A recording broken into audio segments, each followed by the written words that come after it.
YouTube channelnya Kang Hayat. Ke depan pelaku perbukuan, penulis, termasuk editor atau penyunting itu akan dimintai pengakuannya baik oleh negara, oleh dirinya sendiri, termasuk oleh masyarakat, sehingga kompetensi ini menjadi penting pengakuannya ketika ada lembaga negara yang memberikan sertifikat bahwa Bapak Ibu kompeten dalam penulisan buku non-fiksi. Bapak Ibu yang berbahagia, saya akan memulai dari hal seperti ini. Apakah menulis itu menjadi sesuatu yang berat atau yang susah, atau menjadi sesuatu yang mudah? Karena memang sebanyak pengetahuan saya dari berbagai pertanyaan yang masuk, yang kami terima, yang ditanya kepada saya, bahwa menulis itu sangat susah sekali. Mungkin bagi orang yang tidak pernah menulis atau tidak pernah membuat karya tulis, terutama buku, maka melihat jumlah halaman buku saja itu sudah sangat berat sekali. Misalnya 200 halaman, bagaimana saya bisa menulis sebanyak 200 halaman? Apalagi ada buku yang sampai berjilid-jilid, bahkan sampai 15.000 halaman. Bagaimana ia bisa menyelesaikan atau menuntaskan tulisan-tulisan yang begitu banyak dan mungkin bisa dikatakan rumit.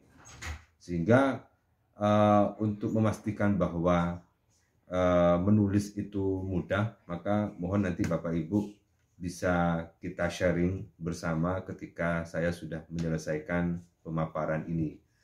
Semoga setelah nanti apa yang saya paparkan ini bisa membuka ruang atau bisa mengubah atau bisa menggeser mindset Bapak Ibu yang semula mengatakan bahwa menulis itu susah, kemudian bisa digeser bahwa menulis itu mudah.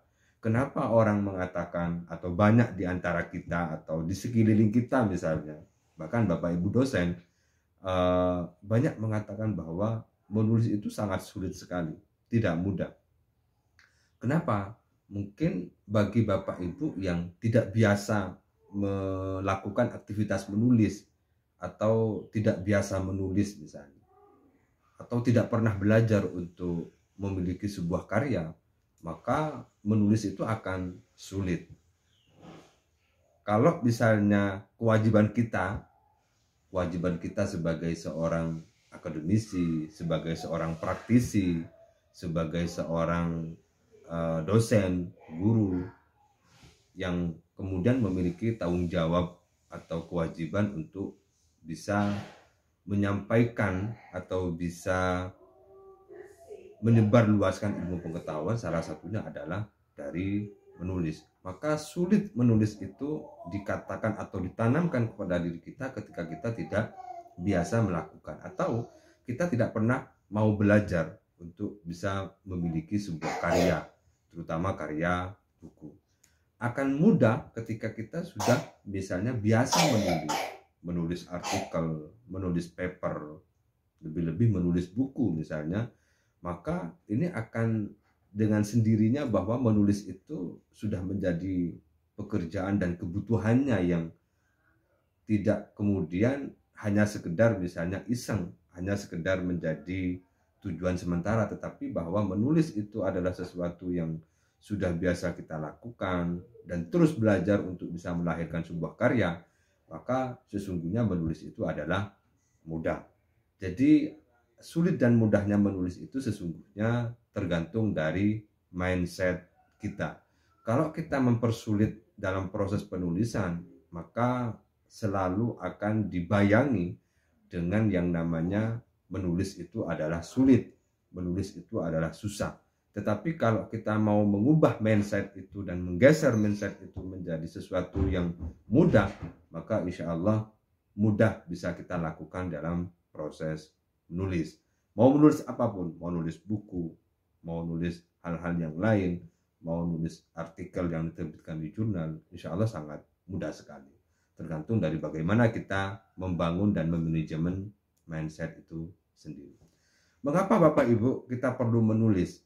Insya Allah bagi kita yang masuk di grup ini atau yang ada di acara ini, insya Allah akan banyak melahirkan sebuah karya. Karena tidak hanya sekedar misalnya iseng, tidak hanya sekedar ikut-ikutan, tetapi bagaimana Bapak Ibu ketika sudah mengikuti pelatihan penulisan buku non-fiksi dan penyuntingan, maka memastikan bahwa Bapak Ibu sudah berikrar untuk mengabdikan dirinya dengan berbagai karya-karya yang mungkin nantinya akan Bapak Ibu hasilkan. Mengapa ini penting Bapak Ibu? Mengapa kita harus menulis? Karena ilmu pengetahuan yang kita pelajari, yang kita pahami hari ini, itu sesungguhnya karena ada yang menuliskannya. Bisa dibayangkan seandainya tidak ada yang menulis pengetahuan-pengetahuan yang lalu, dan kita tidak akan mengenal apa-apa. Ilmu pengetahuan itu ada karena ada yang menuliskannya. Maka ketika hari ini kita dianugerahkan umur yang panjang, pengetahuan yang luas, ilmu yang banyak, maka bagaimana Bapak Ibu bisa melakukan atau melanjutkan apa yang sudah ditulis oleh para pendahulu kita. Minimal, paling tidak kita berkontribusi terhadap ilmu pengetahuan melalui aktivitas menulis, melalui menulis buku, menulis artikel yang dipublikasikan, menulis hal-hal penelitian, pengabdian, dan seterusnya. Karena sesungguhnya menulis itu adalah merawat peradaban pengetahuan. Kita sudah berkontribusi Bapak Ibu ketika kita sudah menulis hari ini, maka kita sudah berkontribusi terhadap ilmu pengetahuan kelak bagi generasi kita selanjutnya. Itulah sebenarnya pentingnya menulis. Untuk hal-hal lain yang menjadi manfaat, menjadi tujuan dari menulis, insya Allah sangat banyak sekali. Dan sudah banyak diurai di berbagai aspek, mulai dari mata kuliah, kemudian di berbagai media, baik cetak ataupun online. Tapi pentingnya menulis adalah bagaimana kita bisa menyebarluaskan ilmu yang kita miliki kepada banyak orang.